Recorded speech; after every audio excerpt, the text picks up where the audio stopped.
స్వామియే శరణమయ్యప్ప. యావత్ భారతదేశంలో ఉన్న ఆంధ్ర, తెలంగాణ మరియు తమిళనాడు, కేరళ రాష్ట్రాల్లో అయ్యప్ప స్వామి మాలలు ఎలా వేస్తారో మనకు తెలుసు.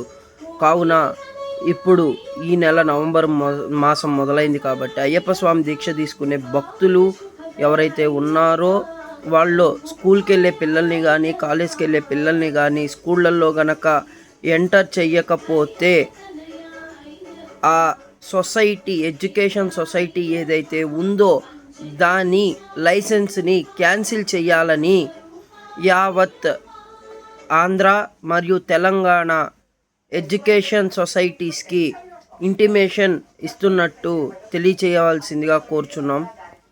ఏ స్కూల్ కూడా, ఏ కాలేజ్ కూడా వాళ్ళు ఏ సిద్ధాంతం ఫాలో అవుతున్నారో ఒక్కసారి అర్థం చేసుకోవాలి. వారు మన సనాతన ధర్మాన్ని ఫాలో అయ్యే వాళ్ళు కనుక అయితే ఖచ్చితంగా స్కూల్లో అయ్యప్ప స్వామి దీక్షతో వచ్చే పిల్లల్ని యాక్సెప్ట్ చేస్తారు.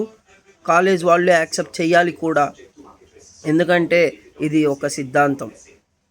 అది కాలేజీల్లో కనుక యాక్సెప్ట్ చేయకపోతే వితిన్ సెకండ్స్లో మీ దగ్గరలో ఉండే అయ్యప్ప స్వాముల్ని కానీ, అయ్యప్ప స్వామి పీఠాధిపతుల్ని కానీ ముందల మీరు కలవండి. వాళ్ళు దానికి ఏంటో చూస్తారు. దయచేసి లేదు పోలీస్ స్టేషన్లో కూడా కంప్లైంట్ ఇవ్వండి, లేదంటే ఎడ్యుకేషన్ సొసైటీస్లో కూడా కంప్లైంట్ చేయండి ఆ స్కూల్ ఎందుకు యాక్సెప్ట్ చేయట్లేదో.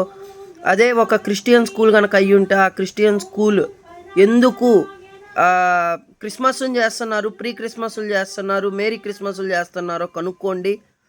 ఎందుకంటే ఒక అయ్యప్ప స్వామి మాల వేసుకున్నంత మాత్రాన స్కూల్కి ఎందుకు రానివ్వరో, మరి క్రిస్మస్ ఎలా చేస్తారు? ఒక హిందూ పిల్లోడి చేత జీసస్ క్రైస్ట్ వేషాలే ఇస్తారు, శాంతా క్రైస్ట్ వేషాలే ఇస్తున్నారు. ఎందుకే ఇస్తున్నారు? మరి అది కూడా హెచ్చరించండి. మీ స్కూళ్ళల్లో అంటే మీరు పంపించే పిల్లల్ని పంపించే ఆ స్కూళ్ళల్లో కానీ వాటిల్లో కానీ మీరు ఎందుకు పిల్లల్ని వేషాలే ఇచ్చినప్పుడు మీరు ఎందుకు ఒప్పుకుంటున్నారు పేరెంట్స్? మరి ఇప్పుడు కూడా అడగండి, మరి మా బాబు అయ్యప్ప స్వామి మాల వేసుకొని స్కూల్కి వస్తే మీరు ఎందుకు రానివ్వట్లేదు? క్రిస్మస్ పండుగలకి అలంకరించుకొని రామంటున్నారు, కృష్ణాష్టమికి అలంకరించుకొని రామంటున్నారు, ఇట్లా అలంకరించుకొని రామంటున్నారు కదా, మరి ఎందుకు ఇప్పుడు అయ్యప్ప స్వామి మాల వేసుకొని వస్తే రానివ్వట్లేదు అని మీరు పేరెంట్స్ కూడా ప్రశ్నించండి. వాటిల్ని ఏంటో కూడా తెలుసుకోండి.